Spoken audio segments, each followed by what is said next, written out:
Здравейте! В този урок ще научим как може да участвате в предизвикателства. Ще видим също така как може да гласувате и коментирате изпълненията на предизвикателствата на останалите членове на канала. Когато има ново предизвикателство в канал, в който членувате, ще получите две нотификации или съобщения.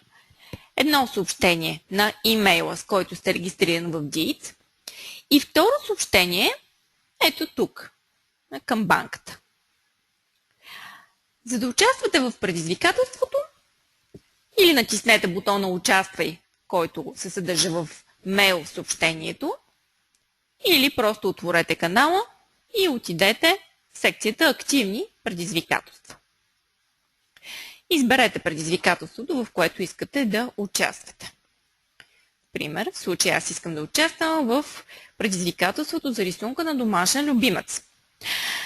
Преглеждаме условието на предизвикателството.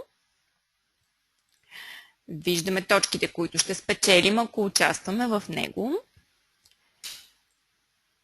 Отиваме малко по-надолу, за да видим дали има някакви детайли относно участието. И след това се включваме в това предизвикателство от бутончето Включи се и ти.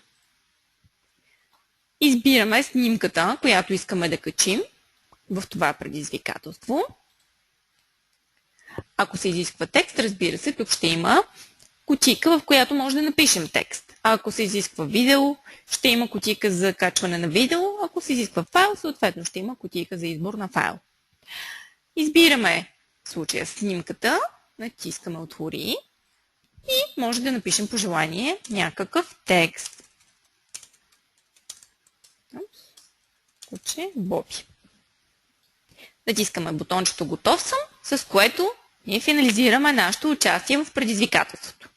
Получаваме си точките за изпълнението и след това, натискайки линка към предизвикателството, виждаме, че то вече е маркирано като изпълнено и можем дори да го видим в секцията с изпълнение на предизвикателството.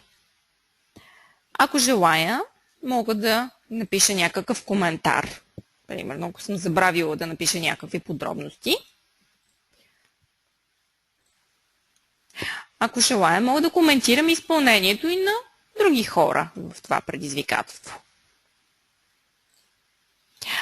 Мога и да гласувам.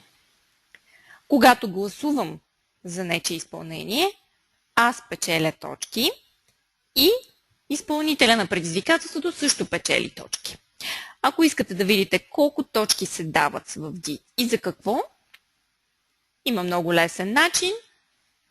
Натискате ниво и тук ще се покажат точките, които се дават при различни действия. Благодаря!